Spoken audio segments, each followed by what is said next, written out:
क्या आपने कभी यह अनुभव किया है कि मंगलवार का दिन केवल एक वार नहीं, बल्कि साहस और संकट मोचन की चेतना है? दर्शक बंधु, आज का यह मंगलवार कोई साधारण दिन नहीं है।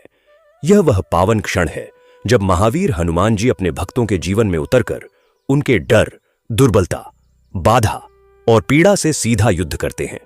यह कथा सुनने की नहीं, अनुभव करने की यात्रा है, जहां भय पीछे छूटता है और भीतर वीरता जागती है। शास्त्रों में कहा गया है कि जो व्यक्ति मंगलवार के दिन पूर्ण विश्वास और शुद्ध भाव से हनुमान जी की कथा सुनता है, उसके जीवन में जमी हुई नकारात्मक शक्तियां, ग्रह बाधाएं, मानसिक अस्थिरता और अकस्मात आने वाले संकट स्वयं ढीले पड़ने लगते हैं। जैसे वज्र गिरते ही पर्वत दरक जाए, वैसे ही हनुमान जी का नाम लेते ही कष्टों का अहंकार टूटने लगता है। एक क्षण ठहरकर अपने भीतर झांकिए। कभी ऐसा लगता है कि शक्ति होते हुए भी मन कमजोर है, कभी भय बिना कारण पीछा करता है, कभी प्रयत्न पूरे होने से पहले ही रुकावट आ जाती है, और कभी लगता है कि कोई अदृश्य बोझ सीने पर रखा है।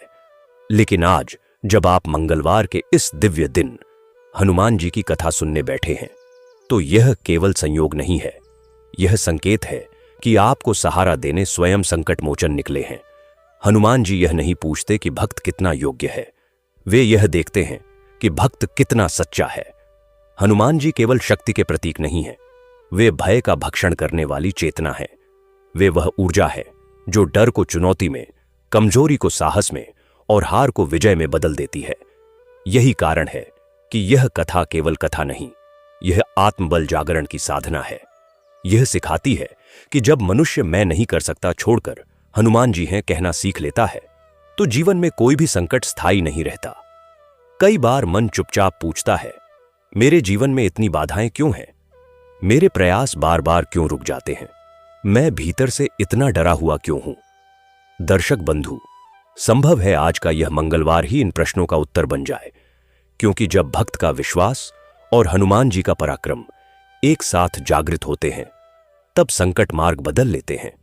इसलिए केवल सुनिए मत, हर शब्द को अपने भीतर उतरने दीजिए, हर भाव को श्वास की तरह स्वीकार कीजिए और संकल्प लीजिए कि आप भी अपने जीवन में हनुमान जी की निडरता, सेवा भाव और अडिग विश्वास को अपनाएंगे। तो आइए, भय को विराम दीजिए, मन को स्थिर कीजिए, हृदय में साहस का दीप जलाइए और महावीर हनुमान जी का स्मरण करते हुए इस पावन मंगलवार कथा की यात्रा आरंभ करते हैं। लेकिन दर्शक बंधु, एक बात स्मरण रखें, मंगलवार की यह कथा अधूरी नहीं छोड़ी जाती, क्योंकि अधूरी कथा अधूरा साहस और अधूरा विश्वास छोड़ जाती है। इसलिए निवेदन है कि इस कथा को अंत तक अवश्य सुने। हो सकता है कोई एक वाक्य, कोई एक प्रसंग या केवल हनुमान नाम का स्मरण आपके जीवन से हर भय, हर बाधा और हर पीड़ा को सदा के लिए हर ले। जो व्यक्ति हनुमान जी की कथा श्रद्धा से सुनता है, उसके जीवन में साहस आता है। जो इसे आगे बढ़ाता है, उस पर संकट मोचन की कृपा सदैव बनी रहती है। और यदि आप सच्चे सनातनी हैं, तो ऐसी कथाओं को आगे पहुंचाना केवल कार्य नहीं, कर्तव्य और पुण्य है। इसलिए इस कथा को प्रेम से लाइक करें, अपने परिवार और मित्रों के साथ साझा करें और हमारे चैनल सनातन आराध्या को सब्सक्राइब करना न भूलें, ताकि हर मंगलवार आपको हनुमान जी की वीर कथाएं और जीवन को निडर बनाने वाले संदेश मिलते रहे। तो आइए, जय बजरंग बली के उद्घोष के साथ इस पावन मंगलवार हनुमान कथा की शुरुआत करते हैं। बहुत प्राचीन समय की बात है, जब धरती पर जंगल अधिक थे और नगर कम थे। नदियों का जल स्वच्छ और निर्मल बहता था। मंदिरों की घंटियों की ध्वनि दूर दूर तक सुनाई देती थी और लोगों के हृदय में भगवान के प्रति अटूट विश्वास हुआ करता था। उसी समय एक छोटा सा गांव था, जो पहाड़ियों और घने साल के जंगलों के बीच बसा हुआ था। उस गांव का नाम था आनंदरामपुर। नाम भले ही आनंदरामपुर था, पर उस गांव में रहने वाले बहुत से लोगों के जीवन में सुख कम और दुख अधिक था। कभी वर्षा समय पर नहीं होती थी, कभी फसल सूख जाती थी, कभी बीमारी फैल जाती थी। फिर भी उस गांव के लोग एक विश्वास से जुड़े हुए थे कि जब भी संकट आएगा, तो पवन पुत्र संकट मोचन उनकी रक्षा अवश्य करेंगे। गांव के बाहर एक ऊंचे टीले पर मिट्टी और पत्थरों से बना एक बहुत पुराना मंदिर था। उस मंदिर में वीर बजरंग बली की एक प्राचीन मूर्ति विराजमान थी। मूर्ति पर चढ़ा सिंदूर समय के साथ गहरा लाल हो गया था और ऐसा लगता था मानो मूर्ति में स्वयं जीवन की ज्योति हो। मंदिर के पास एक पुराना बरगद का वृक्ष था, जिसकी जड़ों के बीच दीपक जलाने की छोटी छोटी जगहें बनी हुई थीं। कहते हैं कि उस मंदिर में जो भी सच्चे मन से मंगलवार को जाता था, उसके जीवन का कोई न कोई संकट अवश्य दूर हो जाता था। उसी गांव में एक युवक रहता था जिसका नाम हरिदास था। हरिदास का जीवन शुरू से ही संघर्षों से भरा हुआ था। जब वह छोटा ही था तभी उसके पिता का देहांत हो गया था। उसकी मां ने बहुत कठिन परिश्रम करके उसे पाला था। कभी खेतों में मजदूरी करती, कभी गांव के घरों में काम करती, तब जाकर दोनों का पेट भर पाता था। लेकिन समय की मार इतनी कठोर थी कि एक वर्ष जब भयंकर सूखा पड़ा और गांव में अनाज की कमी हो गई, तो हरिदास की मां भी बीमार पड़ गई। धीरे धीरे उसकी तबीयत इतनी खराब हो गई कि एक दिन वह भी संसार छोड़कर चली गई। उस दिन से हरिदास बिल्कुल अकेला हो गया। उसका कोई अपना नहीं था, कोई सहारा नहीं था। उसके छोटे से मिट्टी के घर में केवल सन्नाटा और यादें रह गई थीं।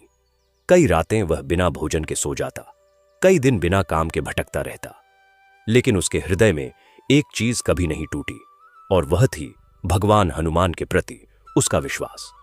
बचपन में उसकी मां हर मंगलवार उसे उस पहाड़ी वाले मंदिर में ले जाती थी और कहती थी, बेटा याद रखना, जब संसार में कोई साथ न दे तब बजरंगबली का नाम लेना। वे अपने भक्त को कभी अकेला नहीं छोड़ते। यही शब्द हरिदास के मन में गूंजते रहते थे। एक मंगलवार की सुबह जब आकाश में हल्की लालिमा फैल रही थी और पक्षियों का कलरव जंगल में गूंज रहा था, हरिदास धीरे धीरे उस पहाड़ी की ओर चल पड़ा। उसके पैरों में चप्पल भी नहीं थी और पेट भी खाली था, लेकिन उसके मन में एक गहरी पुकार थी। जब वह मंदिर पहुंचा तो वहां कोई नहीं था, केवल दीपक की हल्की लौ जल रही थी और हवा में धूप की सुगंध फैल रही थी। हरिदास धीरे से मूर्ति के सामने बैठ गया। उसने कांपते हुए हाथों से थोड़ा सा सिंदूर उठाया और हनुमान जी के चरणों में लगा दिया। फिर उसकी आंखों से आंसू बहने लगे। वह बोला, हे पवन पुत्र, मेरे पास देने के लिए कुछ भी नहीं है, न धन, न वस्त्र, न प्रसाद, केवल मेरा विश्वास है। यदि मेरी पुकार में सच्चाई है तो मुझे इतना बल दे दीजिए कि मैं इस जीवन के दुखों से हार न मानूं। मंदिर के भीतर अचानक हवा थोड़ी तेज चलने लगी और बरगद के पत्ते सरसराने लगे। हरिदास कुछ देर वहीं बैठा रहा। उसके मन में एक अजीब सी शांति उतर आई। वह धीरे धीरे वापस अपने घर की ओर चल पड़ा। उस दिन भी उसे कोई काम नहीं मिला। शाम होते होते उसका शरीर थक गया था और भूख से पेट जल रहा था। लेकिन जब वह अपने घर पहुंचा तो उसे दरवाजे पर एक छोटी सी पोटली दिखाई दी।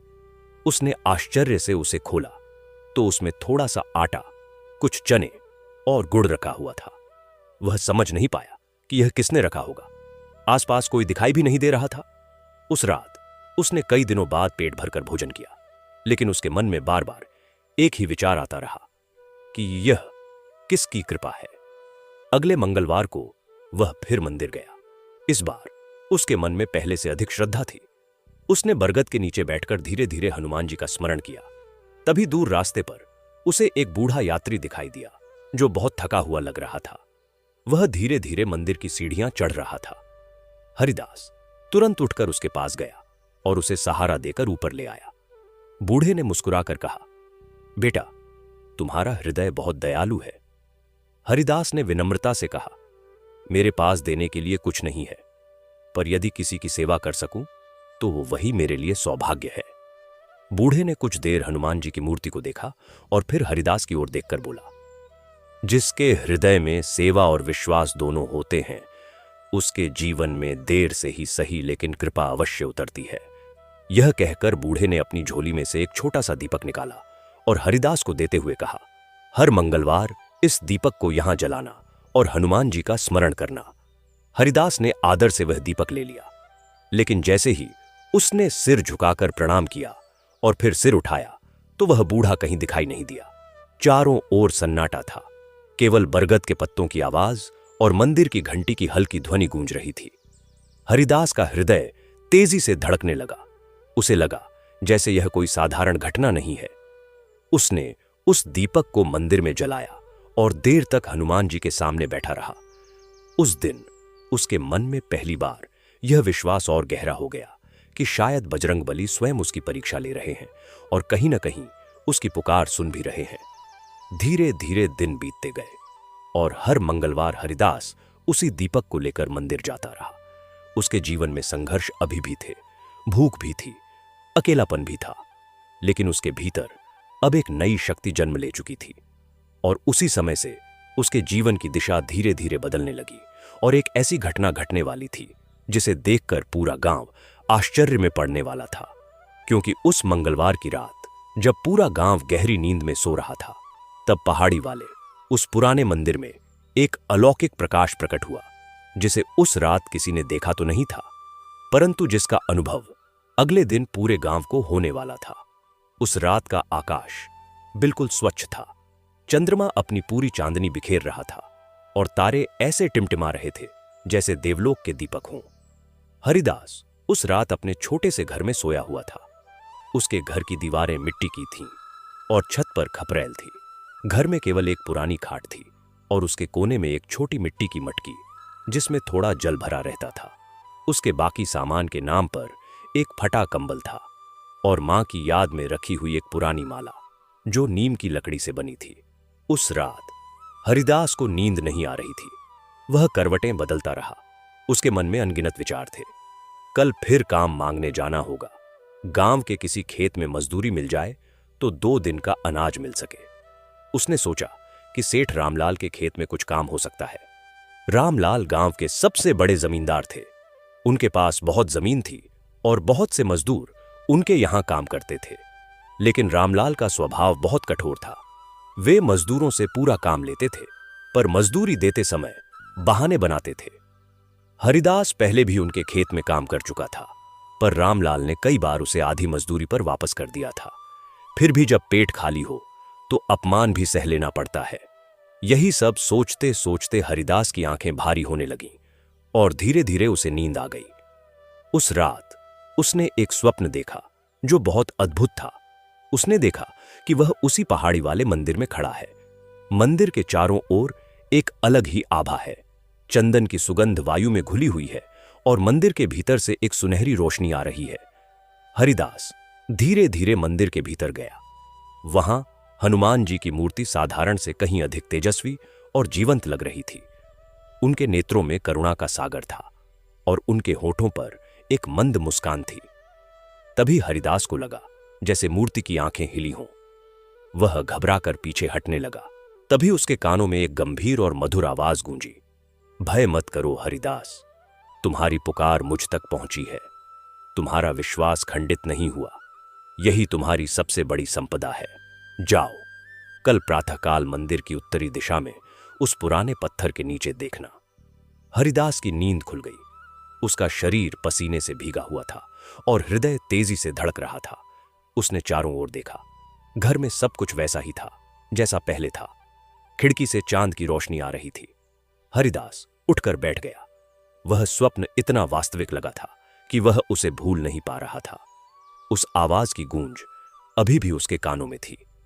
उसने मां की माला उठाई और हनुमान जी का नाम जपने लगा। सुबह होने से पहले ही वह उठ गया। आकाश में अभी हल्का अंधेरा था।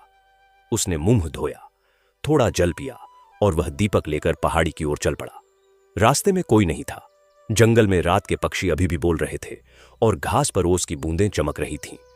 हरिदास के पैर तेजी से उठ रहे थे। उसके मन में उत्सुकता और श्रद्धा दोनों थीं। जब वह मंदिर पहुंचा तो उसने पहले दीपक जलाया और हनुमान जी के चरणों में प्रणाम किया। फिर वह मंदिर की उत्तरी दिशा में गया। वहां एक पुराना काला पत्थर था जो जमीन में आधा ढंसा हुआ था। उस पत्थर के ऊपर काई जमी हुई थी और उसके चारों ओर घास उगी हुई थी। हरिदास ने झिझकते हुए उस पत्थर को एक ओर सरकाने की कोशिश की। पत्थर भारी था, पर हरिदास ने अपनी पूरी शक्ति लगाई और पत्थर एक ओर सरक गया। नीचे की नम मिट्टी में उसे एक छोटी सी मिट्टी की हांडी दिखाई दी। उसका मुंह एक चौड़े पत्ते से ढका हुआ था और ऊपर से मिट्टी लगाकर बंद किया गया था। हरिदास का हाथ कांपने लगा। उसने उस हांडी को धीरे से निकाला। वह हल्की थी। उसने पत्ते को हटाया और अंदर झांका।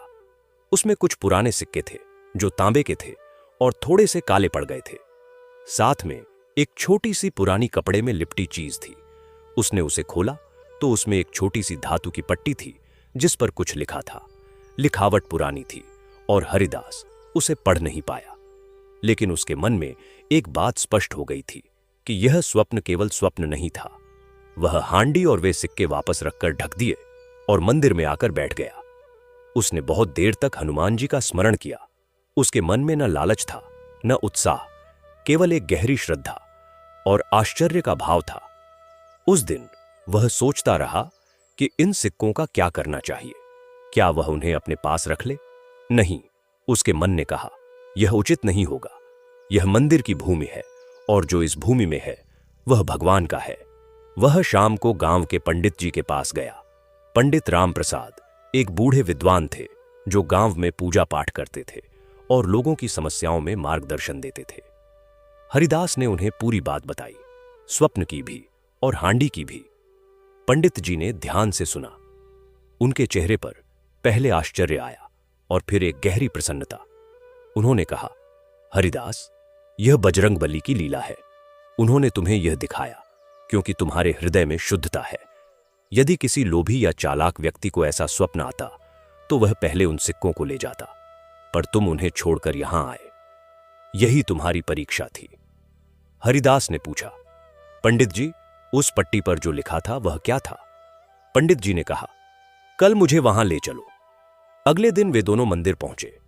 पंडित जी ने वह पट्टी देखी और बहुत देर तक उसे पढ़ने का प्रयास किया।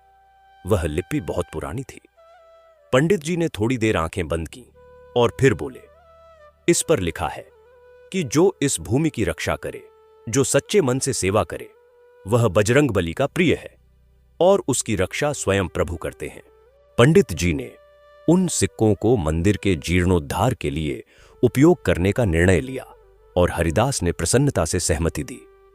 इस प्रकार मंदिर की मरम्मत का कार्य प्रारंभ हुआ, जो कि उस गांव में वर्षों से होना बाकी था। जब गांव के लोगों को यह बात पता चली तो वे सभी आश्चर्यचकित हो गए। लोग हरिदास को देखने आने लगे और उसकी भक्ति और ईमानदारी की चर्चा होने लगी। लेकिन हरिदास इन सब बातों से दूर रहा। वह चुपचाप अपना काम करता और हर मंगलवार मंदिर जाता। मंदिर का जीर्णोद्धार शुरू हो गया था। गांव के कुछ लोग अपनी सामर्थ्य के अनुसार सहयोग करने लगे। किसी ने ईंट दी, किसी ने चूना, किसी ने मजदूरी की। हरिदास स्वयं भी हर दिन वहां काम करने जाता था। वह पत्थर ढोता, मिट्टी गूंथता और जो भी काम मिलता उसे पूरे मन से करता। धीरे धीरे मंदिर का स्वरूप बदलने लगा। पुरानी टूटी दीवारें नए पत्थरों से मजबूत होने लगीं। मंदिर के प्रवेश द्वार पर एक नया तोरण बनाया गया। बरगद के वृक्ष के चारों ओर पक्की बैठने की जगह बनाई गई। यह सब देखकर हरिदास का मन भर आता था। उसे लगता था जैसे वह केवल मंदिर नहीं बना रहा, बल्कि अपने हृदय में भी एक मंदिर बना रहा है। उन्हीं दिनों गांव में एक और घटना हुई जिसने हरिदास के जीवन को एक नई दिशा दी। गांव के उत्तर में एक कुम्हार रहता था जिसका नाम मटकुलाल था। उसके घर में एक युवा बेटी थी जिसका नाम सुमति था। सुमति बहुत सीधी और सरल लड़की थी। उसे भगवान में बहुत विश्वास था और वह भी हर मंगलवार मंदिर जाया करती थी। एक मंगलवार की सुबह सुमति मंदिर जा रही थी। रास्ते में उसके पास एक सांप आ गया। वह घबराकर एक पत्थर पर चढ़ गई और चिल्लाने लगी। हरिदास उसी रास्ते से जा रहा था। उसने सुमति को देखा और तुरंत एक लकड़ी उठाकर सांप को दूर भगा दिया। सुमति ने कांपते हुए प्रणाम किया और कहा, भैया, आज तुमने मेरी जान बचाई।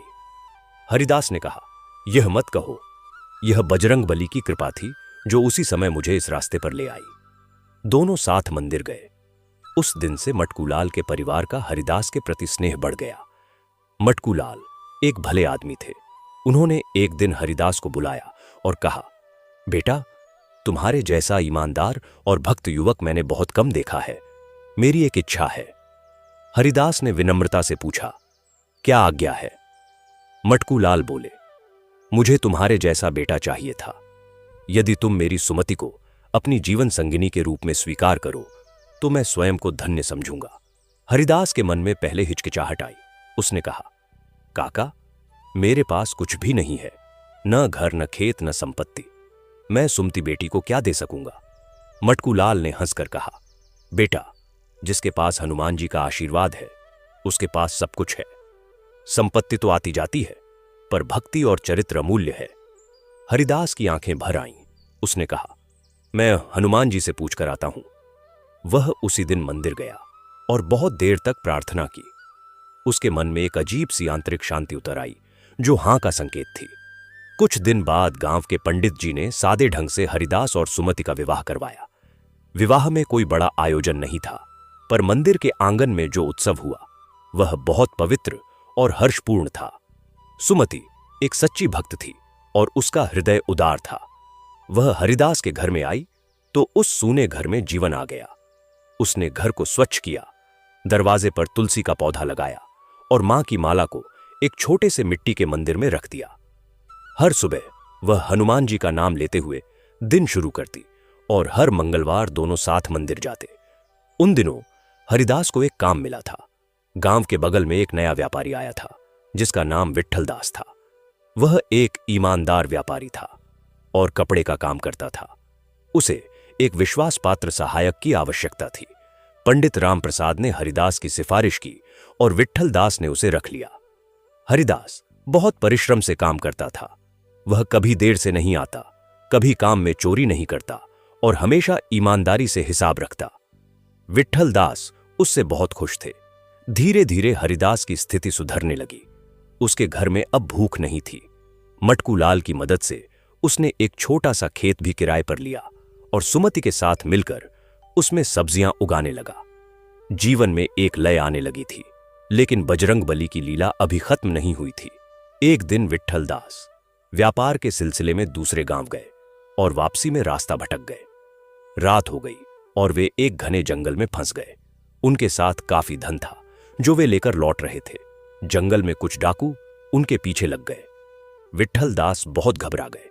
वे एक पेड़ के पीछे छिप गए और हनुमान जी का नाम जपने लगे।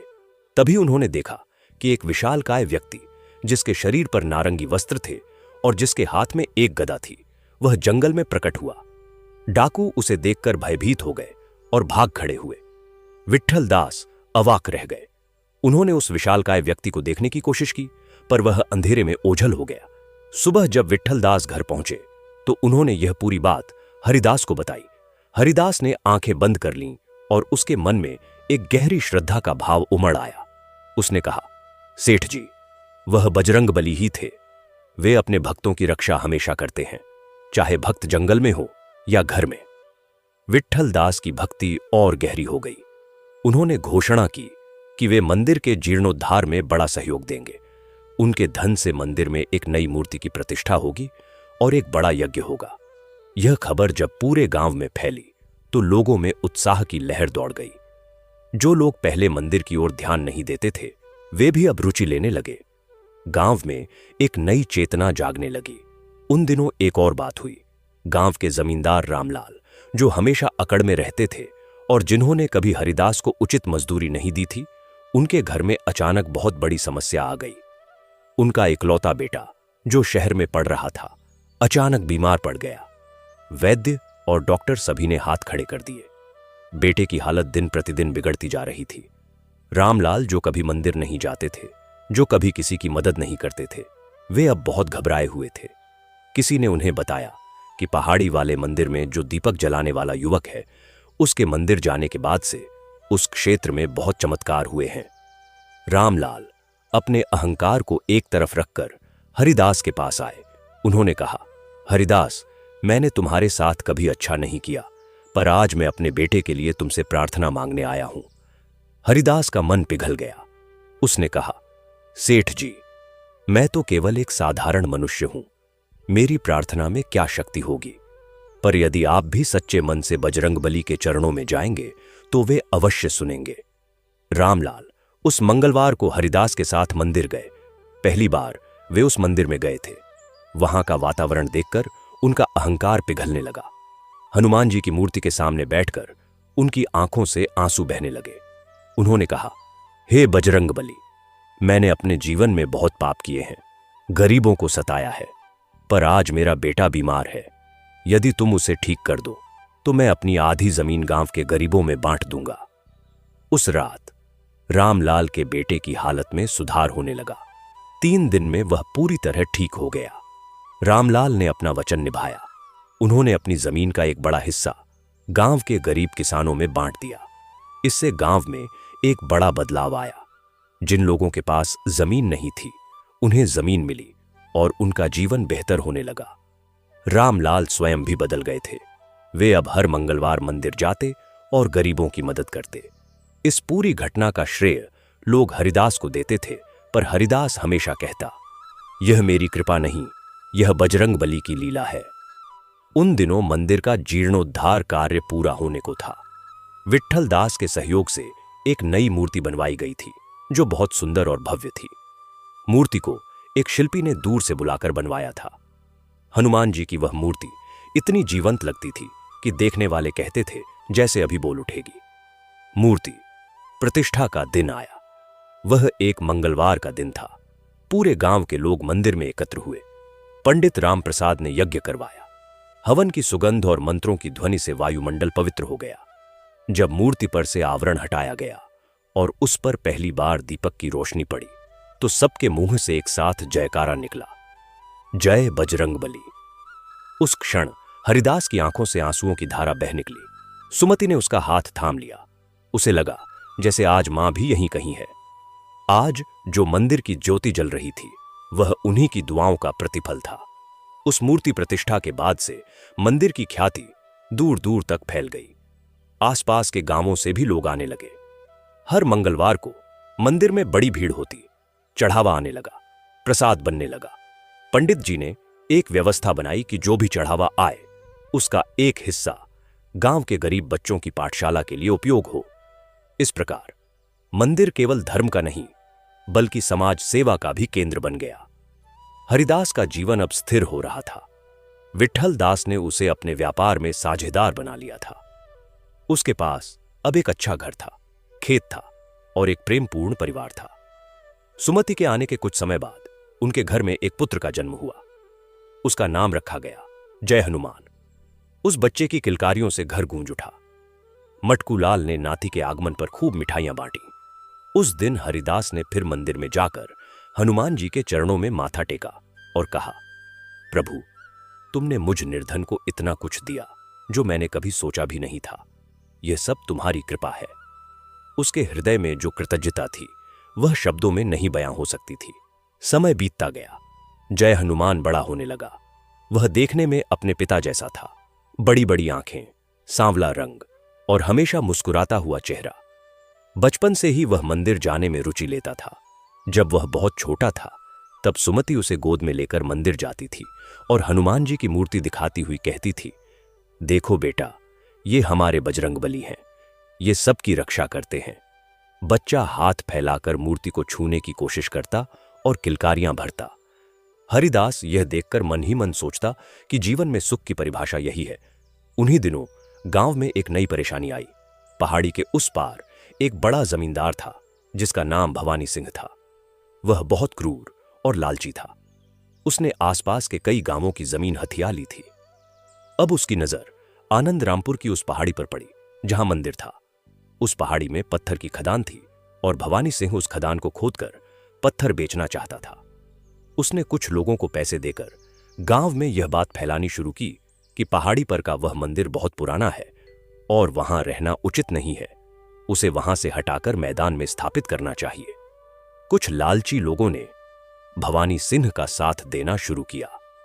गांव में दो दल हो गए। एक दल जो मंदिर को वहीं रखना चाहता था और दूसरा दल जो भवानी सिंह के बहकावे में आकर कह रहा था कि पहाड़ी को खाली करना चाहिए। हरिदास यह देखकर बहुत व्यथित हुआ।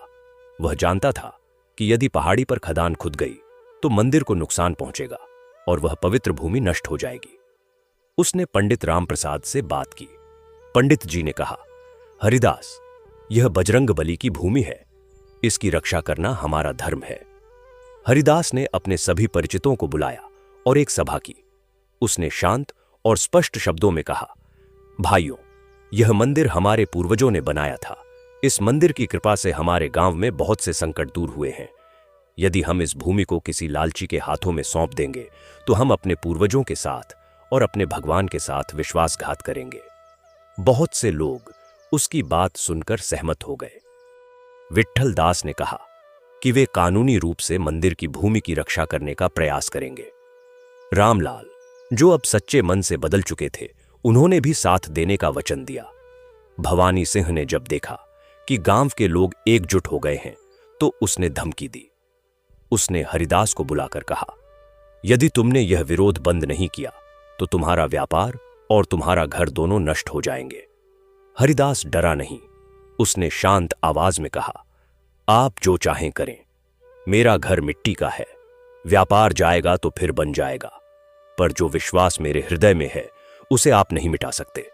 भवानी सिंह हरिदास की यह निर्भयता देखकर भीतर से चौंक गया। उसने कभी किसी गरीब को इतने साहस के साथ बोलते नहीं सुना था। उसे अजीब लगा। वह कुछ सोचते हुए चला गया। उस रात भवानी सिंह को एक भयंकर स्वप्न आया। उसने देखा कि पहाड़ी की ओर से एक विशाल और तेजस्वी पुरुष उसकी ओर आ रहा है। उसके नेत्रों में प्रचंड क्रोध है। वह हाथ उठाकर कहता है, इस भूमि को स्पर्श करने का साहस मत करो, यह मेरी भूमि है। भवानी सिंह घबराकर नींद से उठ गया। उसका पूरा शरीर कांप रहा था। वह पसीने से भीगा हुआ था। उसने पानी पिया और बहुत देर तक सोच में पड़ा रहा। सुबह होते ही उसने अपने आदमियों को बुलाकर कहा कि आनंद रामपुर की पहाड़ी का काम छोड़ दो। उसके आदमी हैरान हो गए, पर भवानी सिंह ने कोई कारण नहीं बताया। कुछ दिन बाद भवानी सिंह स्वयं आनंद रामपुर आया और हरिदास के पास जाकर बोला, मुझे नहीं पता तुम्हारे बजरंगबली कितने शक्तिशाली हैं, पर मैं एक बात जानता हूं कि जिस भूमि की ऐसी रक्षा होती है उसे छूना उचित नहीं। यह कहकर भवानी सिंह मंदिर गया और हनुमान जी के सामने माथा टेका। यह दृश्य देखकर पूरे गांव में विस्मय की लहर दौड़ गई। जो व्यक्ति सबसे बड़ा विरोधी था, वह आज स्वयं मंदिर में झुक रहा था। गांव के लोग कहने लगे कि बजरंगबली की लीला अपरंपार है। इस घटना के बाद से हरिदास की प्रतिष्ठा और बढ़ गई, पर वह हमेशा विनम्र रहा। उसने कभी नहीं कहा कि उसने कुछ किया। वह हमेशा कहता, जो हुआ सो बजरंगबली की इच्छा से हुआ, मैं तो केवल उनका दास हूं। उन्हीं दिनों हरिदास के जीवन में एक और महत्वपूर्ण मोड़ आया। विट्ठलदास की तबीयत खराब होने लगी थी।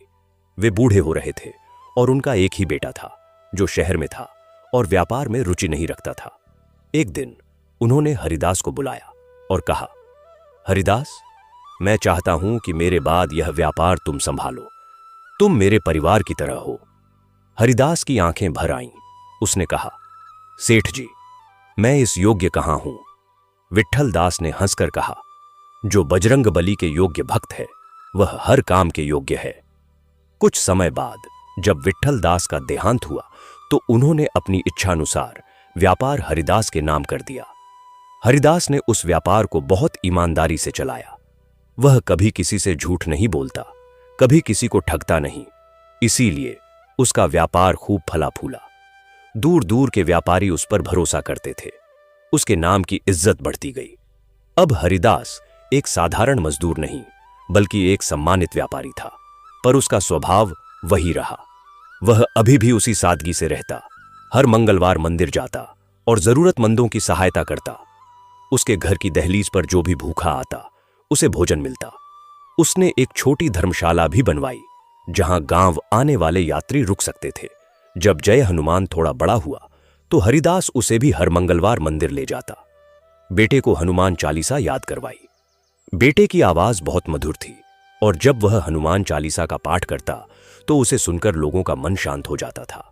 एक मंगलवार की बात है। उस दिन मंदिर में बहुत भीड़ थी। एक महिला रो रोकर हनुमान जी से प्रार्थना कर रही थी। हरिदास ने पूछा तो पता चला कि उसका पति एक व्यापारी था जो कई महीनों से घर नहीं लौटा था और कोई खबर नहीं थी। महिला का नाम धनिया था। वह बहुत गरीब थी और उसके 3 छोटे बच्चे थे। हरिदास का हृदय द्रवित हो गया। उसने धनिया को आश्वासन दिया और कहा, तुम हिम्मत रखो, बजरंगबली की कृपा से तुम्हारे पति अवश्य लौटेंगे। हरिदास ने अपने व्यापारी मित्रों से पूछताछ करवाई। कुछ दिन बाद पता चला कि धनिया का पति एक दूरदराज के गांव में बीमार पड़ गया था। हरिदास ने अपने खर्चे पर उसे वापस लाने की व्यवस्था की। जब वह पुरुष घर लौटा और उसकी पत्नी ने बताया कि हरिदास ने उसे वापस लाया तो वह हरिदास के पैरों पर गिर पड़ा। हरिदास ने उसे उठाते हुए कहा, यह मेरी नहीं, बजरंगबली की कृपा है। वे ही असली रक्षक हैं। ऐसे अनेक प्रसंग थे जो समय के साथ हरिदास के जीवन में जुड़ते गए। हर बार जब कोई संकट आता, हर बार जब कोई परेशानी खड़ी होती, हर बार जब जीवन कठिन लगता, हरिदास उसी मंदिर में जाता और बजरंगबली के चरणों में माथा टेकता, और हर बार कोई ना कोई रास्ता निकल आता। यह कोई जादू नहीं था, यह विश्वास की शक्ति थी। वह विश्वास जो उसकी मां ने उसके बालपन में उसके हृदय में बो दिया था। वर्षों बीत गए। जय हनुमान बड़ा होकर एक सज्जन और धर्मपरायण युवक बन गया। उसने भी व्यापार संभाल लिया और हरिदास को थोड़ा विश्राम मिला। अब हरिदास का अधिकांश समय मंदिर की सेवा में और गांव के लोगों की भलाई में बीतता था। वह बच्चों को कहानियां सुनाता, बुजुर्गों की देखभाल करता और हर किसी के दुख सुख में शामिल होता। गांव के लोग उसे बहुत सम्मान देते थे, कुछ तो उसे संत कहने लगे थे, पर हरिदास हमेशा कहता, मैं तो केवल हनुमान जी का दास हूं। जो कुछ भी है वह उनकी कृपा है। एक वर्ष गांव में बहुत बुरा समय आया। वर्षा बहुत कम हुई और फसल लगभग नष्ट हो गई। गांव के लोगों के पास खाने पीने की बहुत कमी हो गई। हरिदास ने अपने गोदाम से अनाज निकालकर गांव के लोगों में बांटना शुरू किया। उसके पास जो कुछ था वह सब उसने लोगों को दे दिया। कुछ लोगों ने उसे रोका और कहा, हरिदास भाई, यदि तुम सब दे दोगे तो खुद क्या खाओगे? हरिदास ने मुस्कुराकर कहा, जिसने इतने वर्षों तक पाला उस बजरंगबली पर भरोसा है, वे भूखा नहीं रहने देंगे। और सच में ऐसा ही हुआ। जब आसपास के व्यापारियों को पता चला कि हरिदास ने अपना सब कुछ गांव वालों के लिए दे दिया, तो उन्होंने बड़ी मात्रा में अनाज और सहायता भेजी। एक व्यापारी ने कहा, हरिदास जैसे व्यक्ति के गांव पर मुसीबत नहीं आनी चाहिए। उस वर्ष जो संकट आया था वह टल गया। गांव के लोगों ने मिलकर उस वर्ष को याद रखने के लिए मंदिर के प्रांगण में एक विशेष उत्सव किया। उस उत्सव में पूरे गांव के लोग एकत्र हुए और हनुमान जी का महाभिषेक हुआ। सुमति ने अपने हाथों से 500 दीपक जलाए और पूरी पहाड़ी जगमग हो उठी। उस रात का दृश्य ऐसा था जैसे धरती पर देवलोक उतर आया हो। हरिदास उस भव्य दृश्य को देख रहा था और उसकी आंखें भीगी हुई थीं। उसने मन ही मन कहा, प्रभु, उस दिन जब मैं भूखा और नंगे पैर तुम्हारे द्वार आया था, तब तुमने मुझे खाली हाथ नहीं लौटाया। आज जो कुछ भी है वह सब तुम्हारा दिया हुआ है। उसी रात जब उत्सव समाप्त हुआ और सब लोग अपने घरों को लौट गए, हरिदास और सुमति देर तक मंदिर में बैठे रहे। वातावरण में एक अलौकिक शांति थी। दीपकों की लौ स्थिर जल रही थी और हनुमान जी की मूर्ति उस प्रकाश में और भी अधिक तेजस्वी लग रही थी। सुमति ने धीरे से कहा, जब मैं बचपन में इस मंदिर में आती थी तब सोचती थी कि कभी इस मंदिर की सेवा करने का सौभाग्य मिलेगा। भगवान ने वह सौभाग्य दे दिया। हरिदास ने कहा, यह सौभाग्य केवल हमारा नहीं है, हम तो केवल निमित्त हैं, यह तो उनकी इच्छा से हुआ। उन दोनों ने एक साथ हनुमान जी के चरणों में माथा टेका। जब वे उठे तो हरिदास को ऐसा लगा जैसे मूर्ति की आंखों में एक विशेष चमक आई हो। उसने पलक झपकाई और फिर देखा तो मूर्ति वैसी ही थी, पर वह अनुभव उसके हृदय में गहरे उतर गया। उसे लगा जैसे आज बजरंगबली ने अपनी स्वीकृति दी हो। उस रात दोनों घर लौटे तो उनके मन में एक असाधारण शांति थी।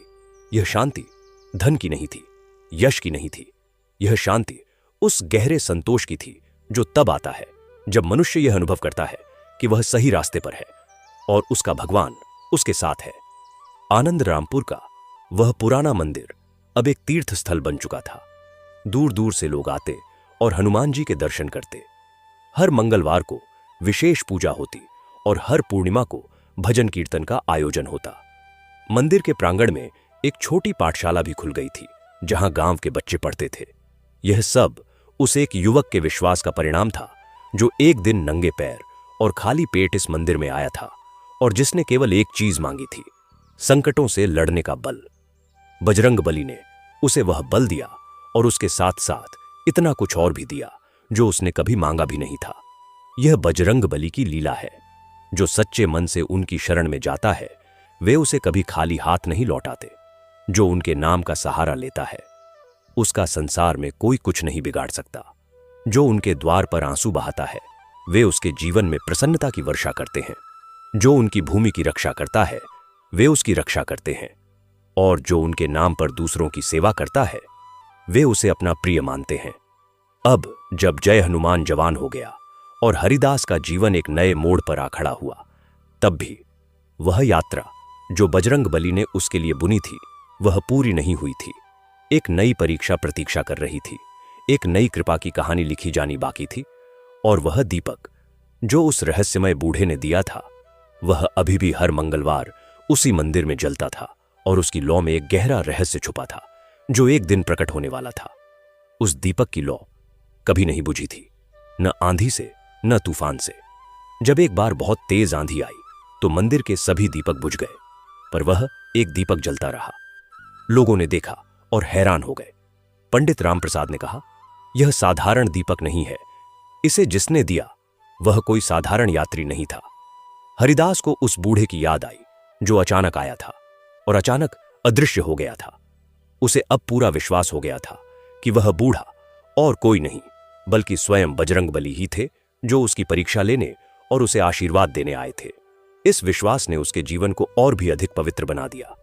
वह जानता था कि जो भगवान एक गरीब के लिए स्वयं प्रकट होते हैं वे अपने भक्त को कभी अकेला नहीं छोड़ते। और इसी विश्वास के साथ हरिदास का जीवन आगे बढ़ता रहा। मंगलवार के बाद मंगलवार, दीपक के बाद दीपक, और बजरंगबली की कृपा अपरंपार बरसती रही। जय हनुमान के बड़े होने के साथ साथ आनंद रामपुर में एक नया अध्याय शुरू होने को था। जय हनुमान जब 12 वर्ष का हुआ तब हरिदास ने उसे पाठशाला से हटाकर एक गुरु के पास शिक्षा के लिए भेजने का विचार किया। उन दिनों एक विद्वान पंडित गांव में आए थे जिनका नाम था आचार्य देवदत्त। वे संस्कृत और आयुर्वेद के प्रकांड विद्वान थे और वेद पुराण में उनकी असाधारण गति थी। आचार्य देवदत्त गांव में तीर्थयात्रा के क्रम में रुके थे और मंदिर में हनुमान जी के दर्शन करने आए थे। जब उन्होंने उस मंदिर की आभा और वहां के वातावरण की पवित्रता अनुभव की तो वे कुछ दिन रुक गए। हरिदास से उनकी भेंट हुई। आचार्य देवदत्त ने जब हरिदास की जीवन कथा सुनी तो उनके नेत्र भर आए। उन्होंने कहा, वत्स, तुम्हारे जैसे भक्त के दर्शन से मेरी यात्रा सफल हो गई। जो पुस्तकों में पढ़ा था वह आज मुझे मूर्तिमान देखने को मिला। हरिदास ने विनम्रता से कहा, गुरुदेव, मैं तो अनपढ़ हूं, केवल मेरा विश्वास ही मेरी पूंजी है। आचार्य देवदत्त ने कहा, और वही विश्वास सबसे बड़ी पूंजी है। जो पुस्तकें पढ़कर भी विश्वास नहीं रख पाते वे विद्वान नहीं, केवल पंडित हैं। पर जो बिना पढ़े भी विश्वास की शक्ति जानता है वह सच्चा ज्ञानी है। आचार्य देवदत्त उस गांव में कई महीने रुके। उन्होंने जय हनुमान को संस्कृत और हनुमान जी की कथाएं पढ़ाईं। बालक बहुत तीक्ष्ण बुद्धि का था, वह जो एक बार सुन लेता उसे याद रखता। आचार्य देवदत्त उससे बहुत प्रसन्न थे। जब वे जाने लगे तो उन्होंने हरिदास से कहा, इस बालक में असाधारण प्रतिभा है, इसे विद्याध्ययन के लिए दूर भेजो।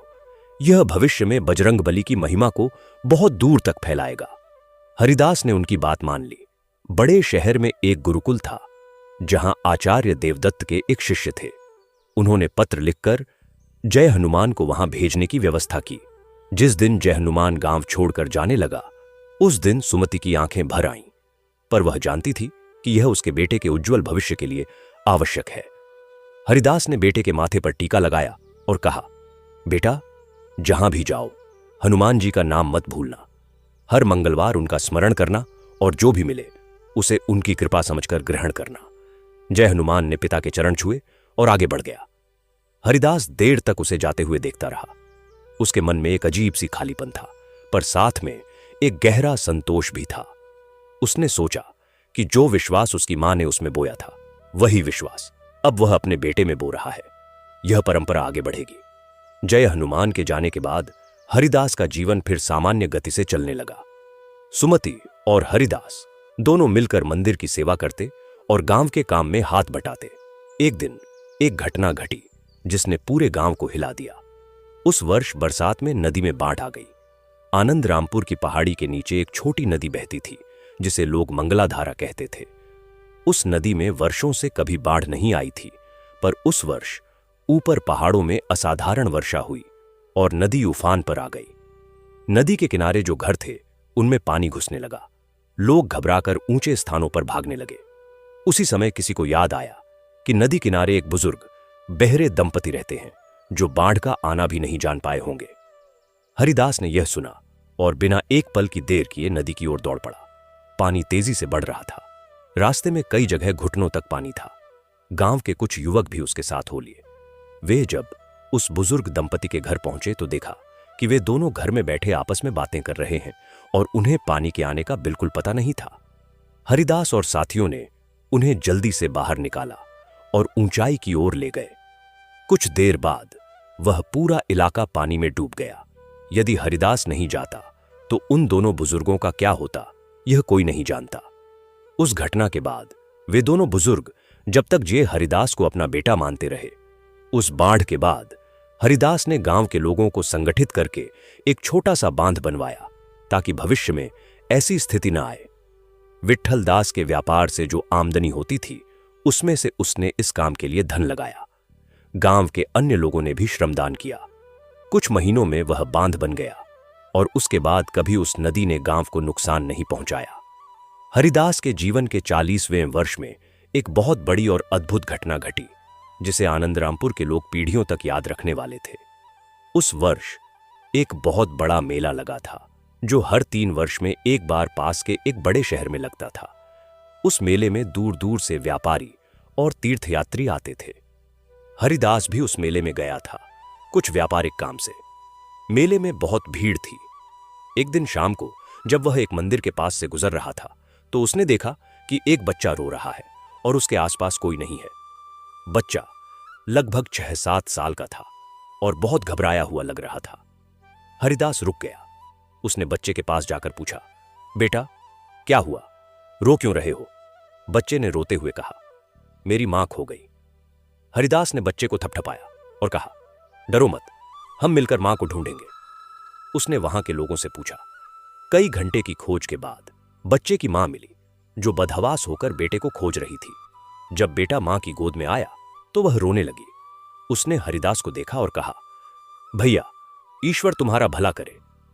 हरिदास ने कहा, यह मेरा भला नहीं, यह बजरंगबली का काम था। उस महिला का परिवार बहुत धनी था। उसके पति एक बड़े जमींदार थे।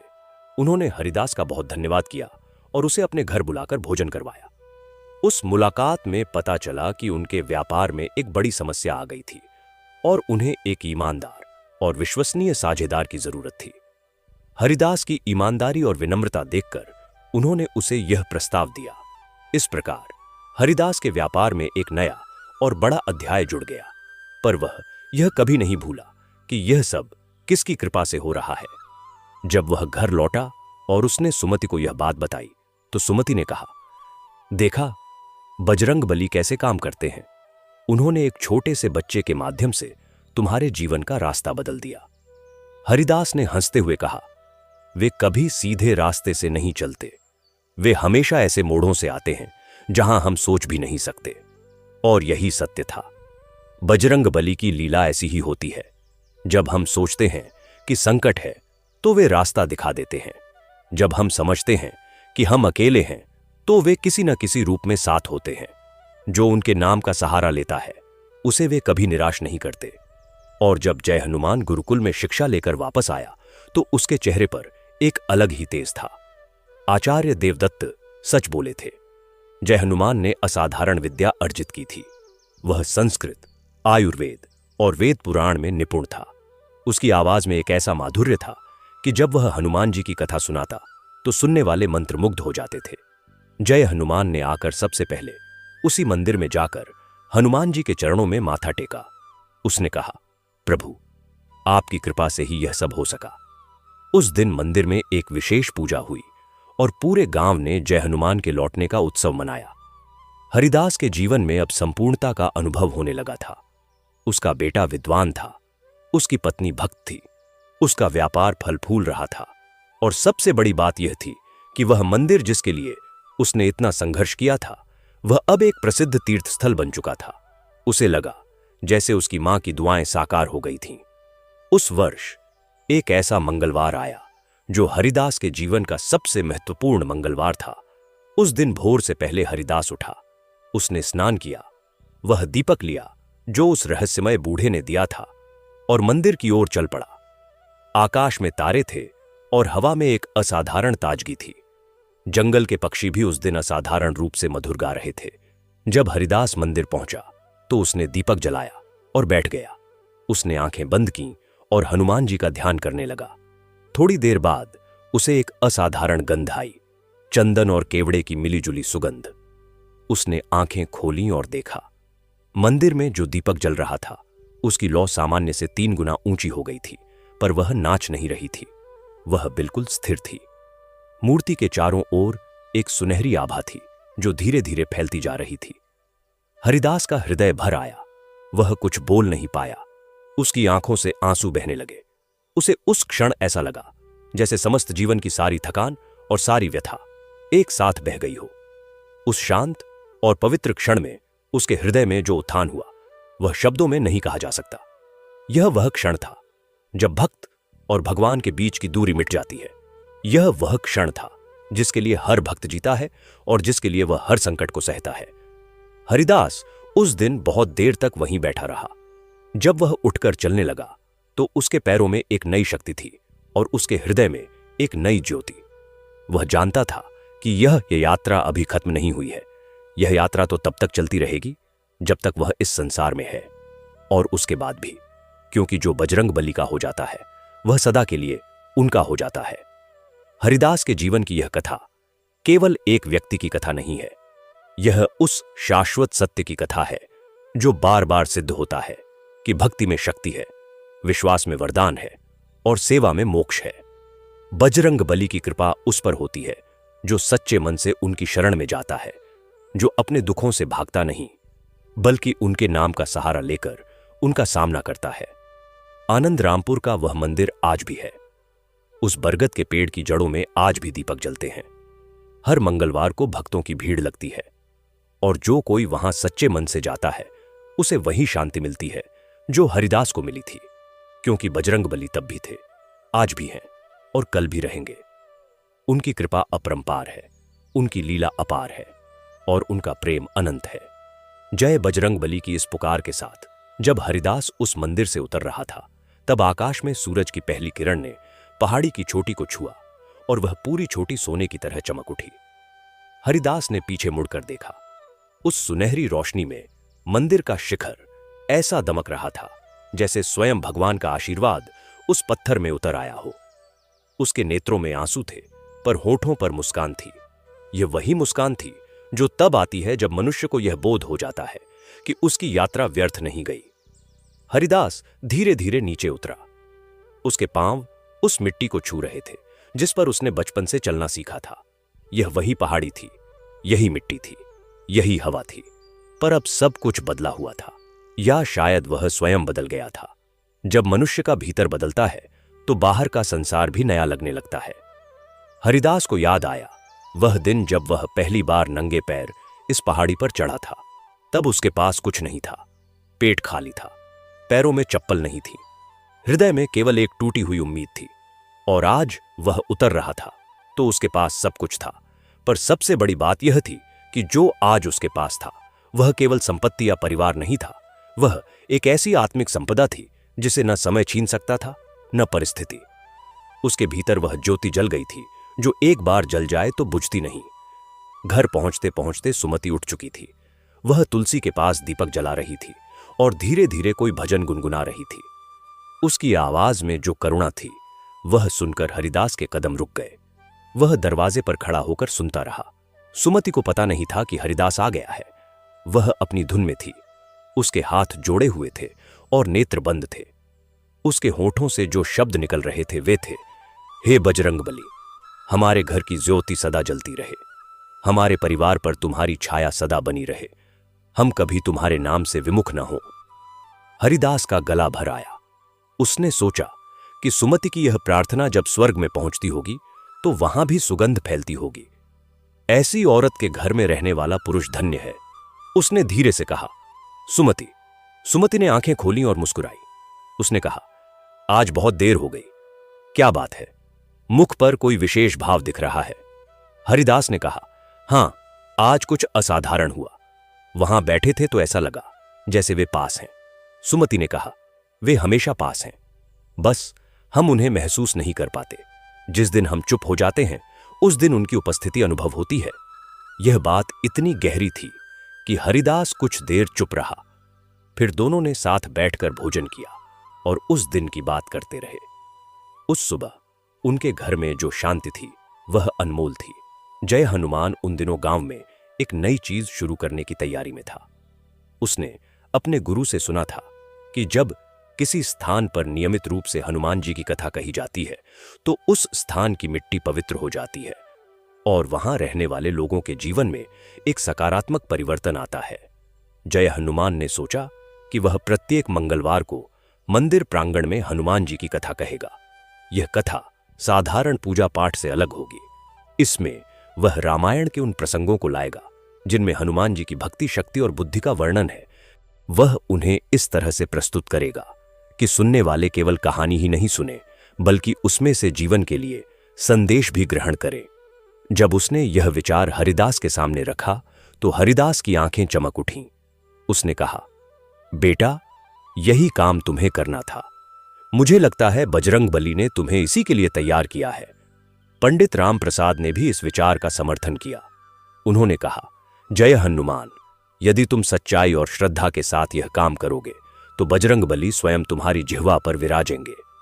पहला मंगलवार आया जब जय हनुमान ने पहली बार सार्वजनिक रूप से हनुमान जी की कथा कहनी शुरू की। उस दिन मंदिर प्रांगण में अधिक लोग नहीं थे, शायद 50-60 लोग होंगे। पर जय हनुमान ने जैसे ही बोलना शुरू किया और उसकी वह मधुर गहरी आवाज वातावरण में फैली तो जो लोग रास्ते से गुजर रहे थे वे भी रुककर सुनने लगे। उसने उस दिन हनुमान जी के जन्म की कथा से शुरुआत की। उसने बताया कि कैसे अंजना माता ने तपस्या की थी, कैसे पवनदेव ने उनके गर्भ में दिव्य प्रसाद पहुंचाया था और कैसे उस बालक का जन्म हुआ था जो न केवल एक महाशक्ति था बल्कि एक महाभक्त भी था। जय हनुमान ने कहा, भाइयों और बहनों, हनुमान जी के बारे में एक बात जो हमें सबसे पहले समझनी चाहिए वह यह है कि उनकी शक्ति उनकी भक्ति से आती है। वे शक्तिशाली हैं क्योंकि वे भक्त हैं, वे सफल हैं क्योंकि वे सेवक हैं। यदि हम उनसे शक्ति मांगते हैं तो हमें पहले उनकी भक्ति सीखनी होगी। यदि हम उनसे सफलता मांगते हैं तो हमें पहले सेवा करना सीखना होगा। ये शब्द सुनकर वहां बैठे लोगों के मन में एक नई चेतना जागी। लोगों ने एक दूसरे को देखा। कुछ लोगों की आंखें भर आईं। हरिदास वहां बैठा सुन रहा था। उसे लग रहा था जैसे जय हनुमान के मुख से बजरंगबली स्वयं बोल रहे हों। उसके बेटे में जो तेज था वह किसी पुस्तक से नहीं आया था, वह उस दीपक की रोशनी से आया था जो हर मंगलवार को मंदिर में जलता था। अगले मंगलवार और अधिक लोग आए, फिर अगले मंगलवार और अधिक। धीरे धीरे यह कथा इतनी प्रसिद्ध हो गई कि लोग आसपास के गांवों से भी आने लगे। जो लोग कभी मंदिर नहीं आते थे वे भी जय हनुमान की कथा सुनने आने लगे और कथा सुनकर जाते थे तो उनके मन में कुछ बदला हुआ होता था। कुछ लोग जो पाप के रास्ते पर जा रहे थे वे वापस लौट आए। कुछ परिवार जो आपसी झगड़ों में उलझे थे वे सुलझ गए। कुछ लोग जो निराश और हताश थे उनमें नई उम्मीद जाग गई। यही तो कथा की शक्ति होती है। कथा केवल शब्दों का समूह नहीं होती। कथा एक नदी होती है जो सुनने वाले के हृदय में बहती है और उसे शुद्ध करती जाती है। जय हनुमान की कथाएं ऐसी ही थीं। उनमें शास्त्र का ज्ञान था, जीवन का अनुभव था और बजरंगबली की कृपा का स्पर्श था। उन्हीं दिनों एक ऐसा प्रसंग घटा जो जय हनुमान के जीवन की सबसे बड़ी परीक्षा था। एक दिन एक युवक मंदिर में आया। उसका नाम था चंद्र प्रकाश। वह पड़ोसी गांव का था और देखने में बहुत शिक्षित और तीक्ष्ण बुद्धि का लगता था। उसने जय हनुमान की कथा सुनी और फिर बाद में उससे मिलने आया। उसने कहा, तुम बहुत अच्छा बोलते हो, पर यह सब केवल कहानियां हैं। भगवान का अस्तित्व है, इसका कोई प्रमाण नहीं है। हनुमान जी की शक्ति, उनके चमत्कार, यह सब केवल कल्पना है जो कमजोर लोगों के लिए बनाई गई है। जय हनुमान ने उसकी बात ध्यान से सुनी। वह न तो क्रोधित हुआ न उद्विग्न। उसने शांत स्वर में कहा, मित्र, तुमने एक महत्वपूर्ण प्रश्न उठाया है। मैं तुमसे एक बात पूछना चाहता हूं। जब तुम्हें भूख लगती है तो तुम भोजन खाते हो। भोजन खाने के बाद क्या तुम्हारी भूख मिटती है? चंद्र प्रकाश ने कहा, हां, मिटती है। जय हनुमान ने कहा, और जब तुम किसी प्रियजन से मिलते हो तो जो प्रसन्नता होती है, क्या वह प्रमाणित की जा सकती है? चंद्र प्रकाश ने कहा, नहीं, वह अनुभव है। जय हनुमान ने कहा, ठीक वैसे ही ईश्वर का अनुभव होता है। वह भूख की तरह एक आंतरिक अनुभूति है। जो उस अनुभूति तक पहुंचना चाहे उसे ग्रंथ नहीं चाहिए, शास्त्र नहीं चाहिए, केवल एक शुद्ध हृदय चाहिए। और वह हृदय तुम्हारे पास है, बस उसे खोलने की जरूरत है। चंद्र प्रकाश कुछ नहीं बोला, वह चला गया। पर अगले मंगलवार वह फिर आया, और अगले मंगलवार भी। धीरे धीरे उसकी कठोरता नरम होने लगी। एक दिन उसके घर में उसकी माता बहुत बीमार पड़ गई। वैद्य ने कहा कि स्थिति गंभीर है। चंद्रप्रकाश उस रात मंदिर में आया। वह बहुत देर तक हनुमान जी की मूर्ति के सामने बैठा रहा। उसे पता नहीं था कि क्या करे। उसे पूजा करना नहीं आती थी, मंत्र याद नहीं थे। उसने बस यही कहा, यदि तुम हो तो मेरी मां को बचाओ। उस रात कुछ हुआ। सुबह होते होते माता की तबीयत में सुधार आने लगा। 3 दिन में वे पूरी तरह ठीक हो गईं। चंद्रप्रकाश उसके बाद जय हनुमान के पास आया और उसकी आंखों में आंसू थे। उसने कहा, मुझे नहीं पता क्या हुआ, पर कुछ हुआ जरूर। जय हनुमान ने मुस्कुराकर कहा, यही तो पहला कदम है। अनुभव ही श्रद्धा की जननी है। चंद्रप्रकाश धीरे धीरे एक सच्चा भक्त बन गया। आगे चलकर वह जय हनुमान का सबसे प्रिय शिष्य बना और उसने भी दूर दूर तक हनुमान जी की कथा फैलाने में योगदान दिया। यह प्रसंग हरिदास को जब पता चला तो उसने कहा, देखो, बजरंग बली किसी को भी नहीं छोड़ते। जो उनके पास आता है उन्हें वे अपना बना लेते हैं, चाहे वह कितना भी अविश्वासी क्यों ना हो। बस पहला कदम उठाना होता है। आनंद रामपुर का मंदिर अब केवल उस गांव का नहीं रहा था। वह एक ऐसा केंद्र बन गया था जहां से प्रेरणा की धारा बहती थी।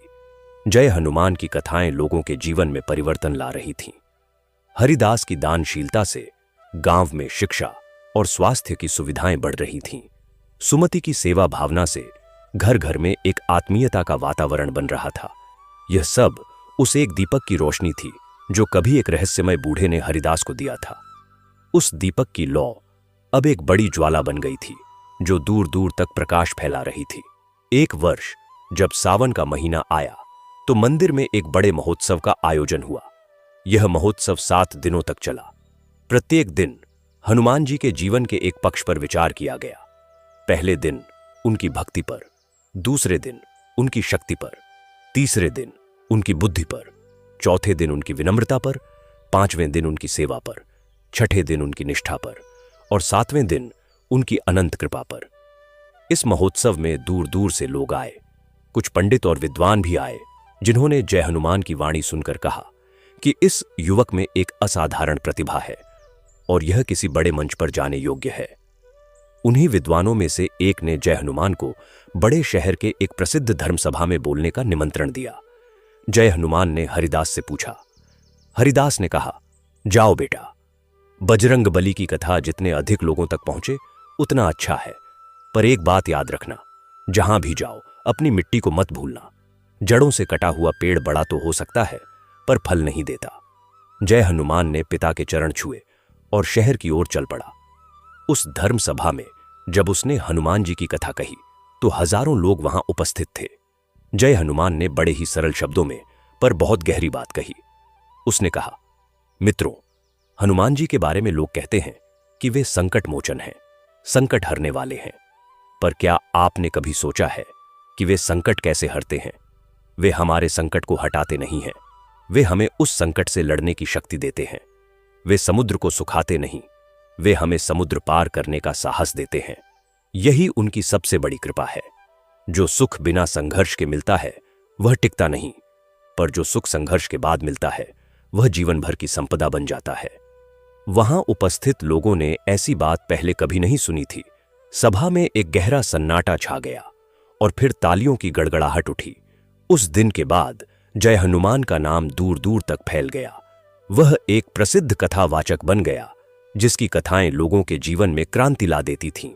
पर वह कभी नहीं भूला कि वह आनंद रामपुर का जय हनुमान है। वह कभी नहीं भूला कि उसके पिता हरिदास ने नंगे पैर और खाली पेट उस मंदिर की सीढ़ियां चढ़ी थीं और बजरंग बली की शरण में जाकर बल मांगा था। वह हर मंगलवार अपने गांव लौटता और उसी पुराने मंदिर में जाकर माथा टेकता, उस दीपक को जलाता जो उस रहस्यमय बूढ़े ने दिया था और जो आज भी उसी तरह जल रहा था। उन दिनों हरिदास की उम्र 50 के करीब पहुंच रही थी।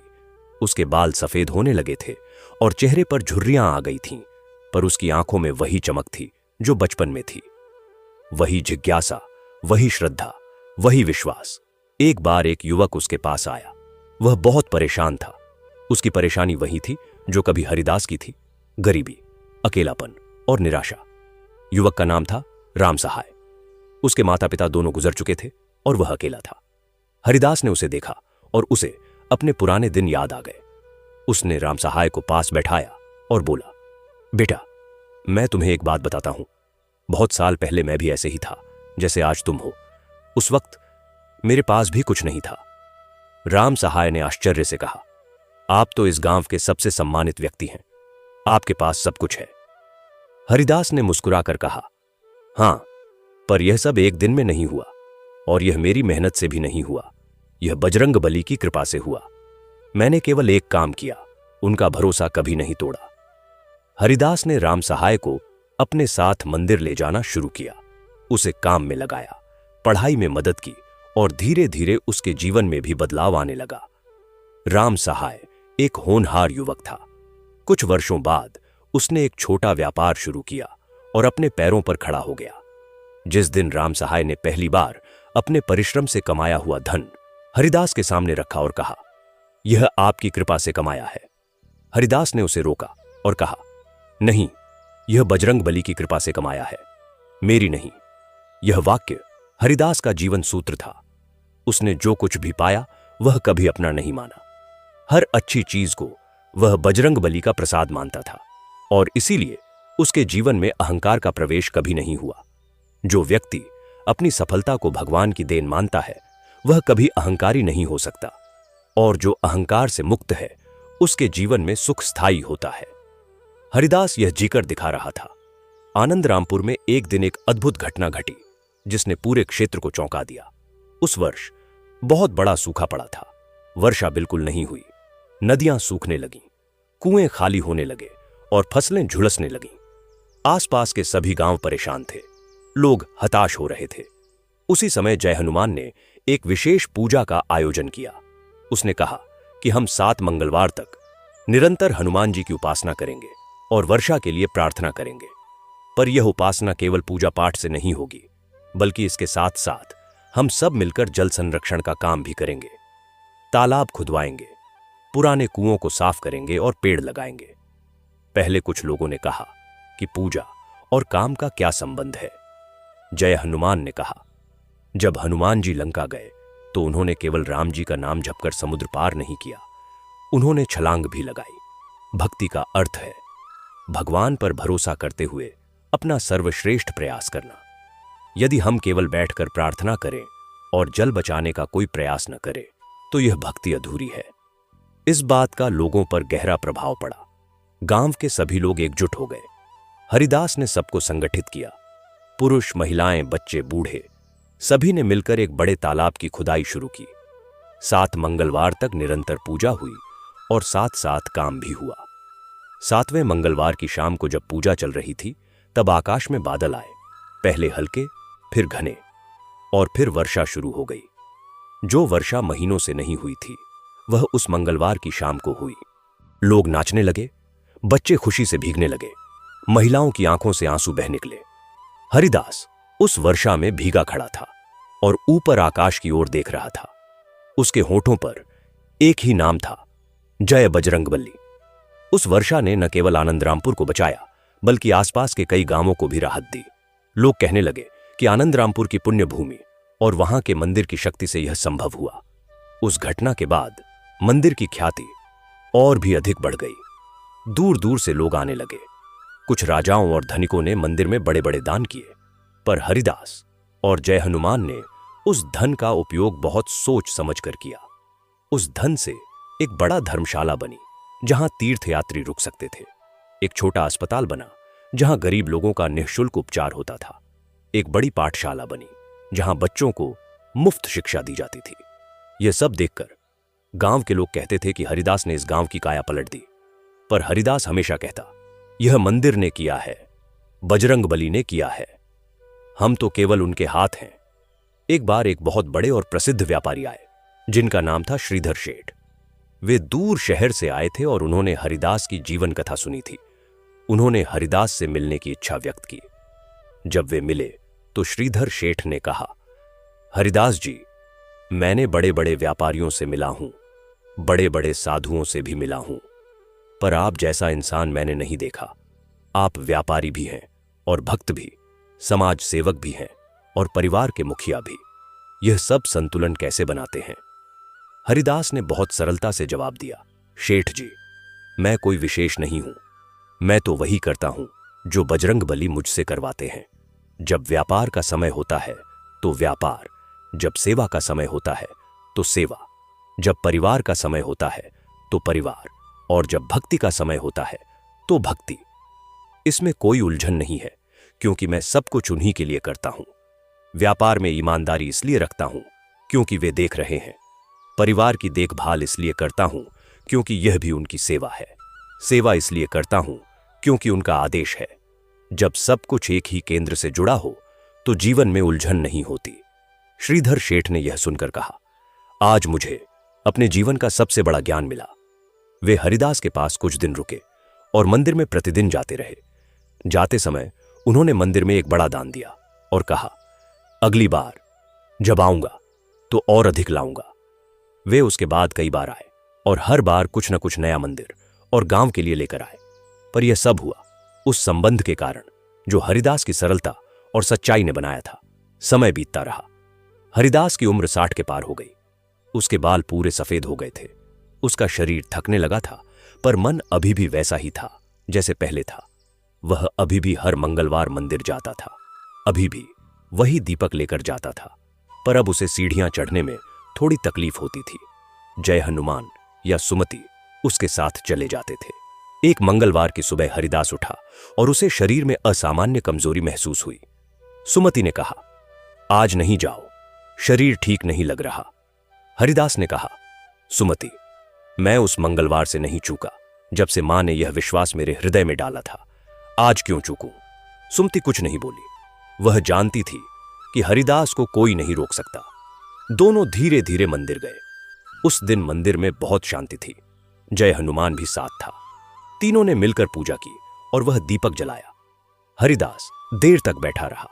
उसकी आंखें बंद थीं और होठों पर मंद मुस्कान थी। जय हनुमान ने उसे देखा और उसे लगा कि पिता के चेहरे पर जो शांति है वह असाधारण है। वह शांति जो तब आती है जब यात्री को पता हो कि वह अपने घर के करीब आ रहा है।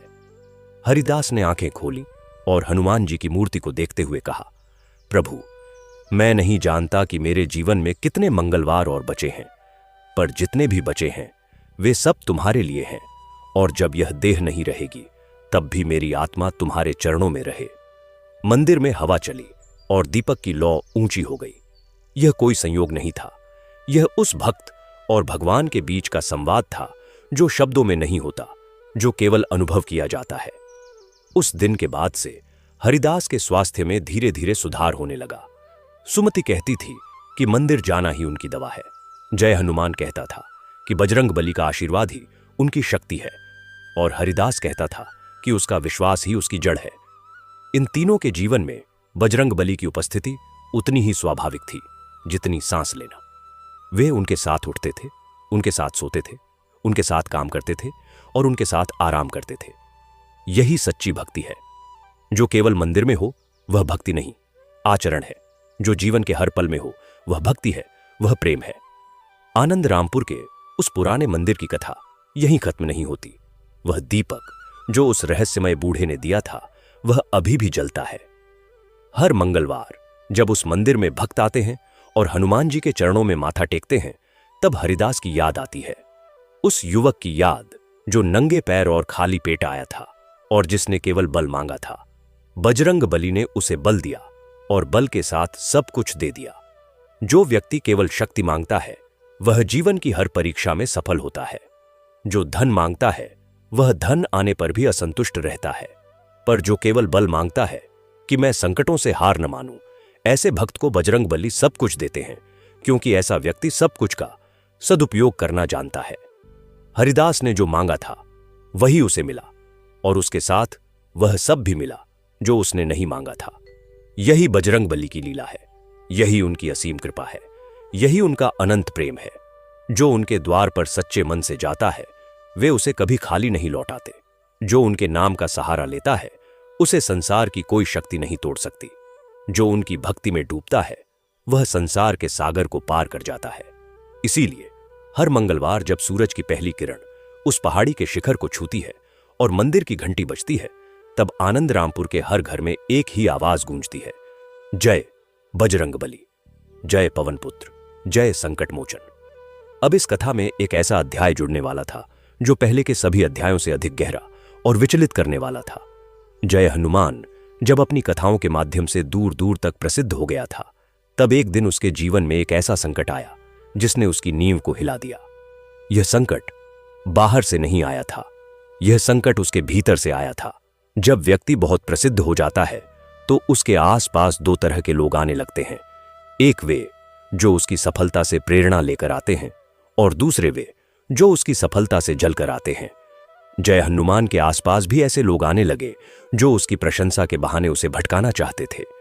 उनमें से एक था एक चतुर व्यक्ति जिसका नाम था विलास राय। विलास राय एक बड़े शहर में रहता था और धर्म के नाम पर व्यापार करता था। उसने देखा कि जय हनुमान बहुत प्रसिद्ध हो रहा है, तो उसने उससे मिलकर यह प्रस्ताव दिया कि वे मिलकर एक बड़ा धर्म संस्थान स्थापित करें जिसमें खूब धन आएगा और दोनों का नाम होगा। विलास राय के शब्द बहुत मीठे थे और उसके तर्क बहुत चालाक। जय हनुमान एक युवक था और उस समय उसके भीतर एक छोटी सी कमजोरी थी जो सफलता के साथ आई थी। वह कमजोरी थी अपने नाम को और अधिक बड़ा करने की लालसा। विलास राय ने उसी लालसा को पहचान लिया और उसे और अधिक हवा देने लगा। जय हनुमान कुछ दिनों के लिए उसकी बातों में आने लगा। उसने सोचा कि यदि बड़ा संस्थान बनेगा तो बजरंगबली की महिमा और अधिक फैलेगी। पर जैसे जैसे वह विलास राय के संपर्क में रहा, उसे धीरे धीरे कुछ अजीब लगने लगा। विलास राय का ध्यान भगवान में कम और धन में अधिक था। उसकी बातों में श्रद्धा कम और चालाकी अधिक थी। एक दिन जय हनुमान ने एक मंगलवार को अपने गांव लौटकर मंदिर में जाकर माथा टेका। उस दिन बहुत देर तक वह वहां बैठा रहा। उसके मन में एक अजीब सी बेचैनी थी। वह समझ नहीं पा रहा था कि वह बेचैनी क्यों है। तभी उसे हनुमान जी की मूर्ति के सामने बैठे बैठे उसे अपने पिता हरिदास की वह बात याद आई जो उन्होंने कही थी जब वह शहर जाने लगा था। जड़ों से कटा हुआ पेड़ बड़ा तो हो सकता है पर फल नहीं देता। उस क्षण जय हनुमान को समझ में आ गया कि उसकी बेचैनी का कारण क्या है। वह धीरे धीरे अपनी जड़ों से कट रहा था। वह विलास राय जैसे लोगों के संपर्क में रहकर अपने मूल उद्देश्य से भटक रहा था। उसकी कथाएं बजरंगबली की महिमा के लिए थीं, किसी संस्थान के लिए नहीं। उसका काम लोगों के हृदय में ज्योति जलाना था, नाम और यश कमाना नहीं। उस दिन जय हनुमान ने बहुत देर तक रोया। उसने हनुमान जी के चरणों में माथा रखकर कहा, प्रभु क्षमा करना, मैं भटकने लगा था पर आपने मुझे वापस बुला लिया। उस रात वह हरिदास के पास गया और उसने सब बात बताई। हरिदास ने उसकी बात सुनी, न नाराज हुआ न उपदेश दिया, केवल इतना कहा, बेटा यह भटकाव भी बजरंगबली की परीक्षा थी। जो परीक्षा में खुद को पहचान ले वह जीत जाता है। अगले दिन जय हनुमान ने विलास राय को बहुत विनम्रता से मना कर दिया। विलास राय ने पहले मनाने की कोशिश की, फिर धमकी दी कि वह उसकी प्रतिष्ठा को नुकसान पहुंचाएगा।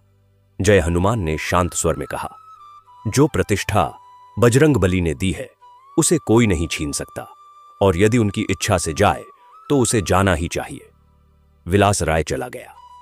उसने अपने स्तर पर जय हनुमान के विरुद्ध कुछ बातें फैलाने की कोशिश भी की, पर जिसने एक बार सच्चाई को महसूस कर लिया था वह ऐसी झूठी बातों से नहीं डिगता। जय हनुमान की कथाएं और अधिक शुद्ध हो गईं, क्योंकि उनमें से वह थोड़ी सी स्वार्थ की मैल धुल गई थी।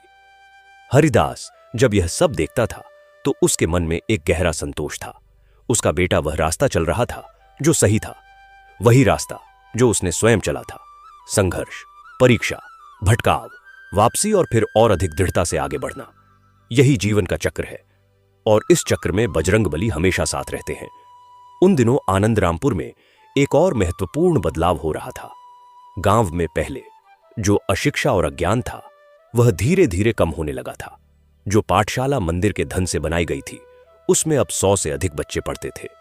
उन बच्चों में से कुछ ऐसे थे जो बहुत प्रतिभाशाली थे पर गरीबी के कारण पढ़ नहीं पाते थे। हरिदास ने ऐसे बच्चों की पहचान करके उनकी शिक्षा की पूरी जिम्मेदारी ली। उसने कहा, जो बीज बोओगे वही फल देगा। यदि आज इन बच्चों में ज्ञान का बीज बोएंगे तो कल यही बच्चे इस गांव और समाज के काम आएंगे। इन बच्चों में से एक था रघुनाथ, जो बहुत गरीब परिवार से था पर बहुत तेज दिमाग का था।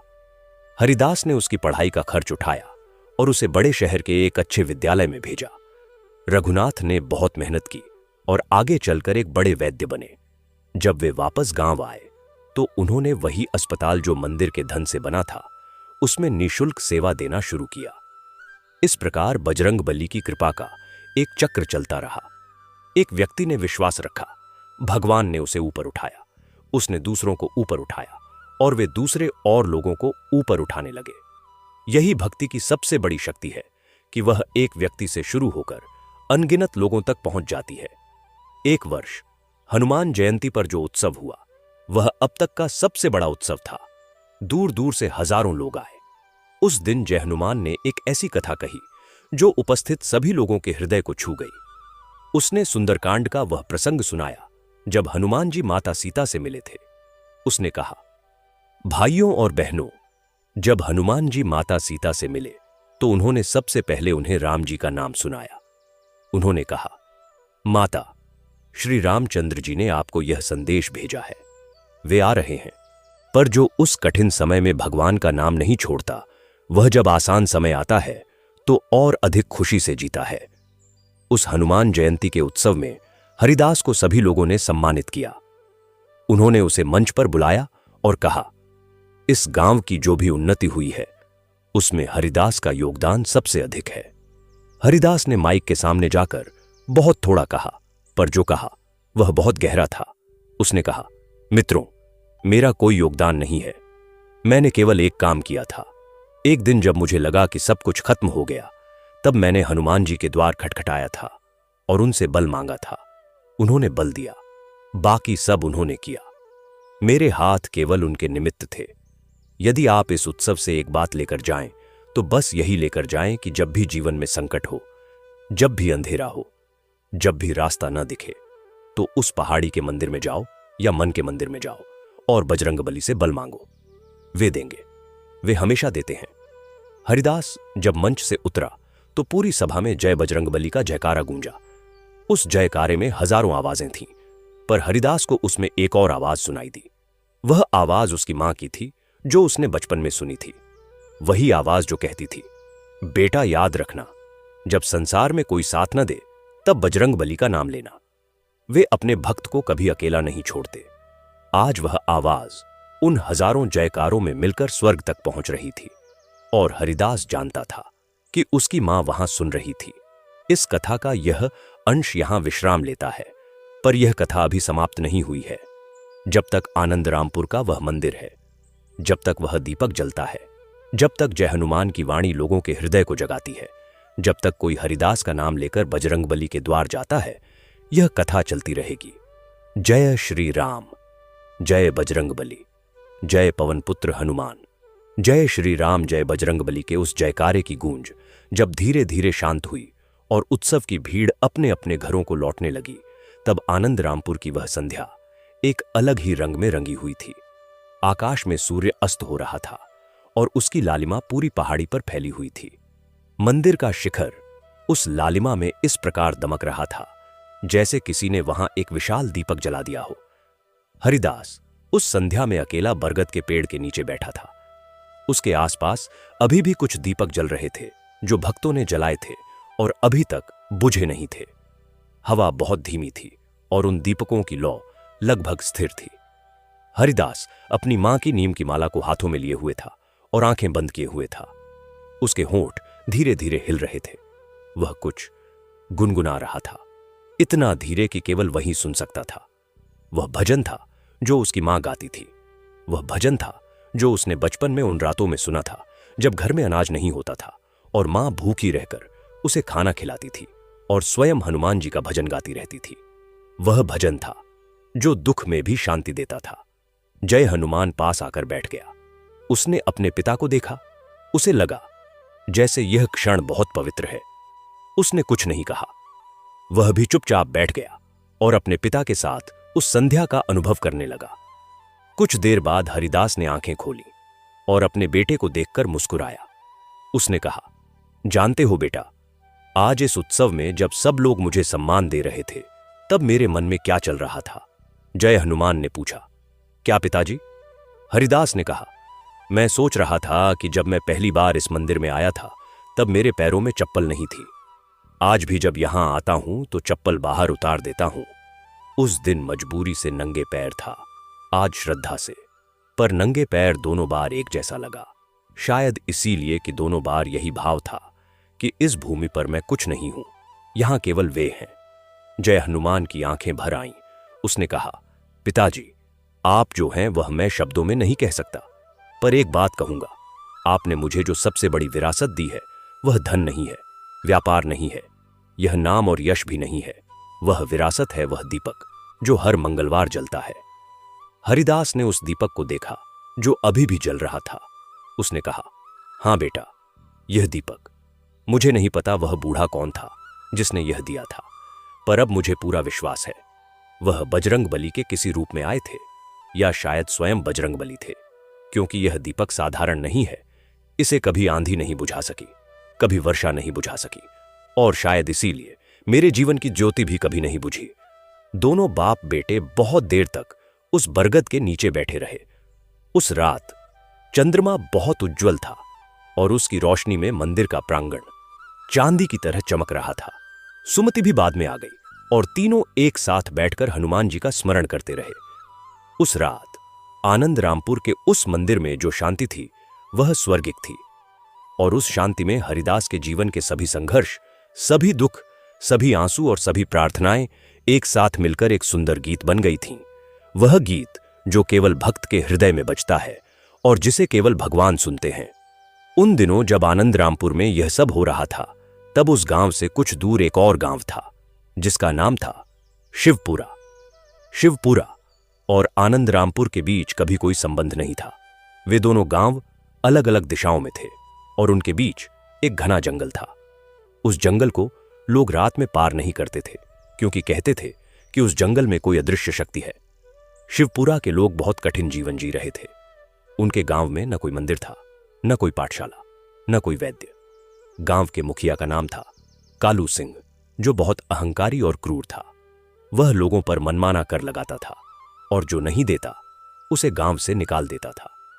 उस गांव में एक बुजुर्ग महिला रहती थी जिसका नाम था मां दयावती। वह बहुत वृद्ध थी, 80 वर्ष से अधिक की।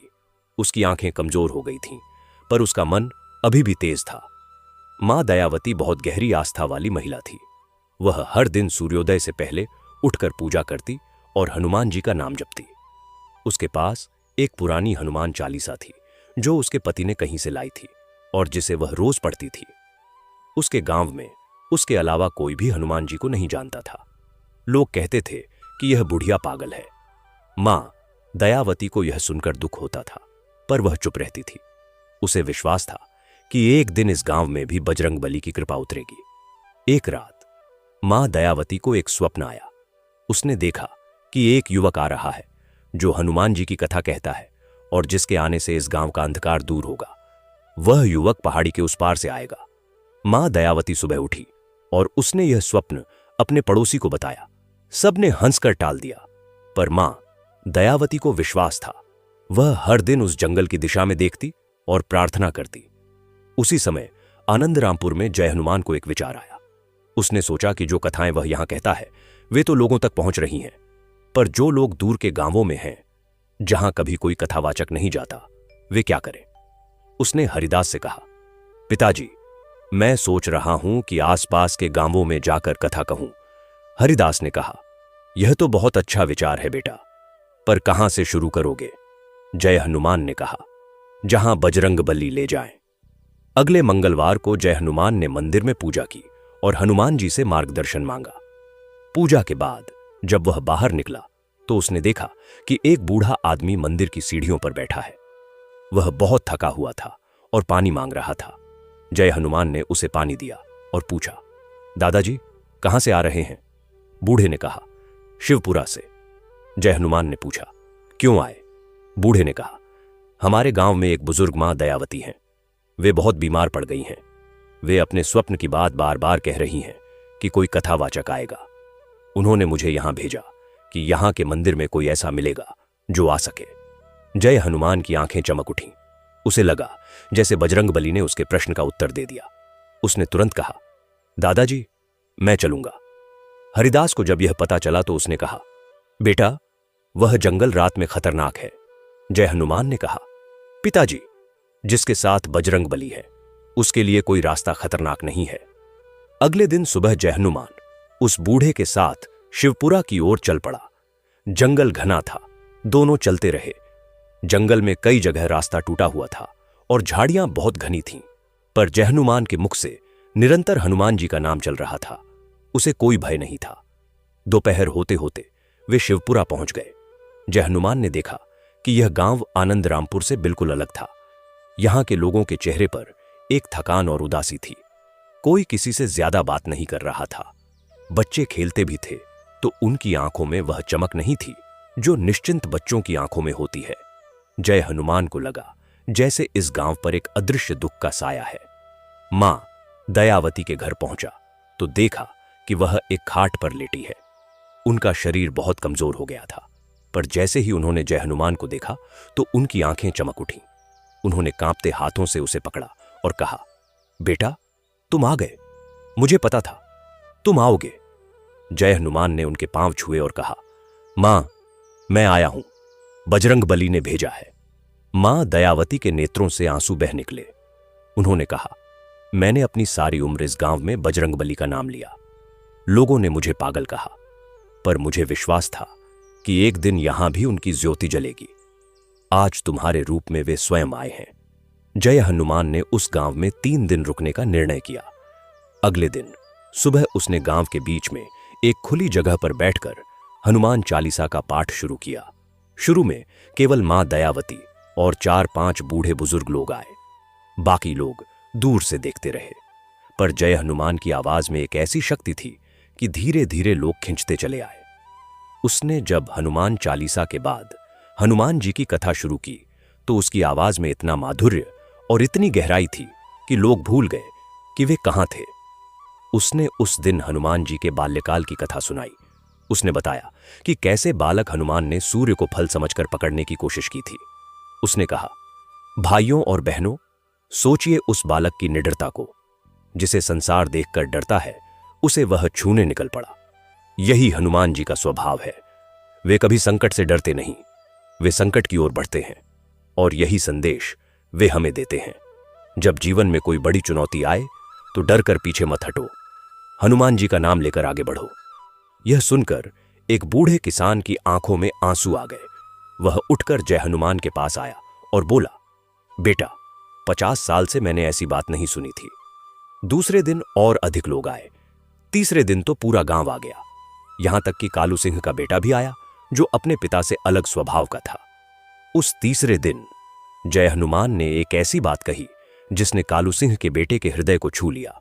उसने कहा, जो व्यक्ति दूसरों पर अत्याचार करता है वह वास्तव में बहुत कमजोर होता है, क्योंकि शक्तिशाली व्यक्ति की पहचान यह है कि वह दूसरों की रक्षा करे।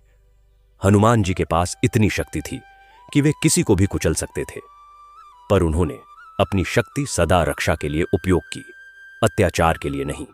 इसीलिए वे पूजे जाते हैं। कालू सिंह का बेटा राज सिंह उस दिन रात को बहुत देर तक जय हनुमान से बात करता रहा। उसने बताया कि उसके पिता के व्यवहार से वह स्वयं बहुत दुखी है, पर वह कुछ नहीं कर सकता।